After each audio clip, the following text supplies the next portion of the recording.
Pada malam yang sepi di daerah perbatasan Azerbaijan dan Armenia, sebuah tank terparkir di perbatasan yang tidak diketahui milik siapa. Kemungkinan sebuah model BT buatan Rusia dan tank tersebut menembak. Ini adalah tahun 2020, ledakan terjadi di parit pertahanan tentara Armenia sehingga perang dimulai.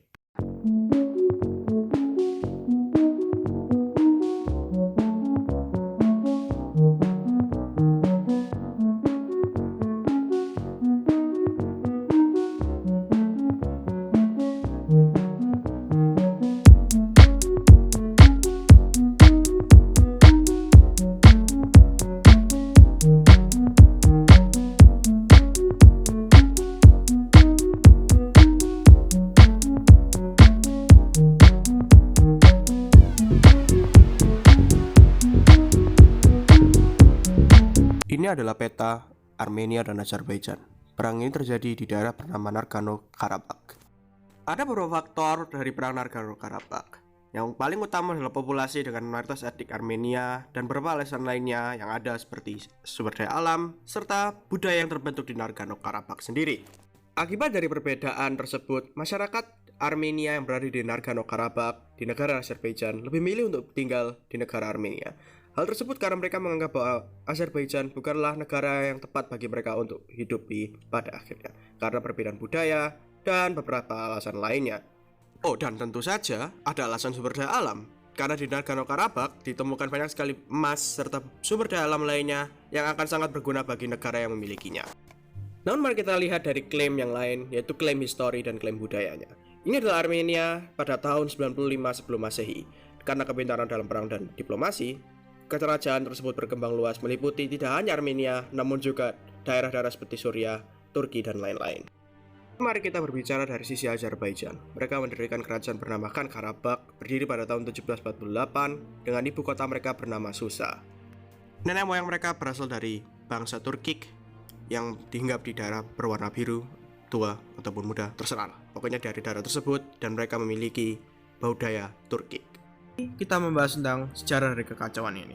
Pada abad ke-19 ada kerajaan Rusia, wilayahnya luas, serta kerajaannya kuat. Namun masuki ke abad ke-20, banyak sekali masalah terjadi, dan masalah tersebut tidak pernah berakhir bagi kerajaan Rusia, sehingga akhirnya menyebabkan kematian dari kerajaan tersebut. Sebagai contohnya adalah perang Rusia dengan Jepang di tahun 1905. Rusia yang mengalahkan Jepang, serta perang tersebut dilihat oleh berbagai masyarakat internasional yang mengatakan bahwa pasti Rusia akan menang. Namun terjadi sebaliknya, kerajaan Rusia malah kalah, dan akhirnya kerajaan Jepang mampu membuli kerajaan Rusia. Dan yang terjadi adalah komplikasi yang tidak akan pernah berakhir. Ekonomi hancur, Perang Dunia Pertama, serta bangkitnya komunis. Hal ini mengakibatkan banyak sekali negara-negara kecil untuk merdeka, dan hal tersebut adalah tentunya Azerbaijan dan Armenia yang juga memiliki budaya yang sangat berbeda, sehingga terjadilah perang untuk memperluas wilayah mereka masing-masing. Oh ya, dan perlu ditambahkan pula bahwa Armenia merupakan masyarakat dengan mayoritas Kristen Ortodoks, sementara Azerbaijan merupakan mayoritas Syiah, sehingga hal tersebut menciptakan perang antara etnis dan agama. Tiba-tiba inilah saat-saat dimana sebuah kejadian tidak diinginkan oleh semua orang. Oh ya, komunisme datang. Dan seperti yang bisa dilihat bahwa Azerbaijan dan Armenia kembali ke tangan Rusia, namun dalam bentuk berbeda, dan sekarang mereka adalah komunis. Namun tentunya pasti ada sebuah harapan, bukan? Lihat orang ini, kumisnya tebal, dia adalah seorang perokok berat, serta beberapa karakteristik lainnya bahwa dia adalah lulusan Uni Soviet terbaik, pemimpin tak kenal takut, serta sebuah diktator yang sangatlah kejam. Siapakah dirinya? Tentu saja, dia adalah Stalin. Orang yang tepat. Sehingga, bagaimana kalau lulusan terbaik kita memecahkan masalah yang sangatlah kompleks ini? Menurut Bapak Stalin, solusinya adalah memberikan seluruh daerah Nagorno-Karabakh untuk Azerbaijan dengan syarat itu adalah merupakan otonomi daerah yang sangatlah penting dan sangatlah independen. Tentu saja, tidak semua pihak merasa senang. Armenia tidak akan pernah merasa senang, namun Azerbaijan merasa senang karena semuanya akan dimiliki oleh Azerbaijan. Baiklah, tahun berpindah menjadi 1988. Uni Soviet sekarang mengalami keruntuhan dan pada akhirnya meninggal, menyebabkan perang antara Azerbaijan dan Armenia dimulai lagi. Dan alhasil yang menang sekarang adalah Armenia. Seluruh daerah Nagorno-Karabakh akan dimiliki oleh Armenia. Hal ini menyebabkan banyaknya sentimen buruk terhadap Armenia dari masyarakat Azerbaijan.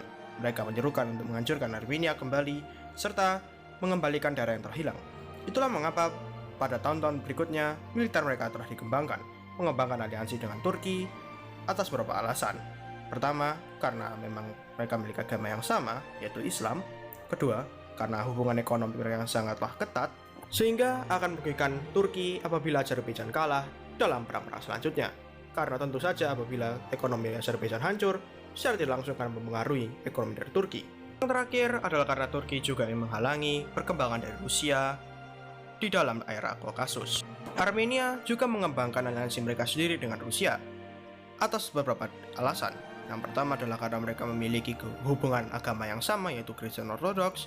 Kedua adalah ekonomi mereka yang juga sangatlah erat. Yang ketiga juga adalah karena Rusia ingin menghalangi dominasi Turki di area Kaukasus. Namun anehnya, Rusia masih tetap menjual senjata mereka ke Azerbaijan. Hal ini karena mereka masih menginginkan adanya hubungan antara Rusia dengan Azerbaijan, sehingga mengembangkan ekonomi Rusia lebih lanjut. Kau telah menjadi anak yang nakal, wahai Rusia. Sehingga pada saat Azerbaijan melawan Armenia, tentu saja hasilnya dapat kita prediksi. Armenia kalah dengan telak. Hal ini karena militer Armenia tidaklah sangat baik, dan yang kedua adalah karena Rusia tidak menjadi aliansi yang baik. Sehingga yang terjadi adalah di Nagorno-Karabakh saat ini adalah dua serangan yang berbeda. Serangan pertama dilakukan di utara, serangan kedua dilakukan di selatan. Sehingga hal tersebut menyebabkan daerah-daerah tersebut dikuasai oleh tentara Azerbaijan, serta mereka menangkap ibu kota lama mereka pada tahun 1748, yaitu kota Susa. Sehingga ini adalah hasil dari konflik tersebut. Yang pertama, Armenia menyerah, dan yang kedua adalah Azerbaijan mendapatkan tanah mereka kembali, meskipun tidak semuanya. Karena di dalam perjanjian telah disepakati, Armenia terbelah menjadi dua. Yang pertama adalah Armenia negara tersebut, dan yang kedua adalah Armenia di Nagorno-Karabakh, dengan Azerbaijan mendapatkan wilayah di sekeliling daerah yang dimiliki oleh Armenia. Armenia memiliki sebuah koridor khusus untuk menghubungkan negara mereka dengan daerah di Nagorno-Karabakh. Sementara Azerbaijan mampu membuat jalan mereka sendiri yang menghubungkan dengan daerah mereka yang terputus jauh di dalam negara Armenia, yang secara langsung menghubungkan negara mereka dengan negara Turki. Serta Rusia dan Turki mampu menempatkan pasukan perdamaian mereka masing-masing di negara yang konflik tersebut, dengan alasan untuk menghentikan peperangan di kemudian hari. Kita sudah membahas bagaimana efek dari perang ini bagi Armenia dan Azerbaijan. Armenia rugi, Azerbaijan untung. Tapi bagaimana dengan Rusia? Meskipun Rusia mendapatkan sekutu mereka kalah, namun mereka tidak sepenuhnya kalah, karena mereka masih bisa mempunyai relasi yang baik dengan Azerbaijan dan Armenia, serta mereka mempunyai pasukan, yang artinya Rusia memiliki pengaruh yang cukup besar di daerah Kaukasus. Sementara Turki, mereka mendapatkan keuntungan yang cukup besar, karena mereka mempunyai jalan akses ke negara Azerbaijan sendiri, yang artinya distribusi semakin murah, yang artinya ekonomi antara Turki dan Azerbaijan akan berjalan lebih halus lagi. Serta Turki menempatkan pasukannya, yang artinya mereka memiliki pengaruh yang lebih besar lagi di daerah Kaukasus tentunya. Terima kasih karena telah menonton konten dari channel ini. Mohon subscribe apabila Anda suka dengan konten ini. Sekali lagi, terima kasih.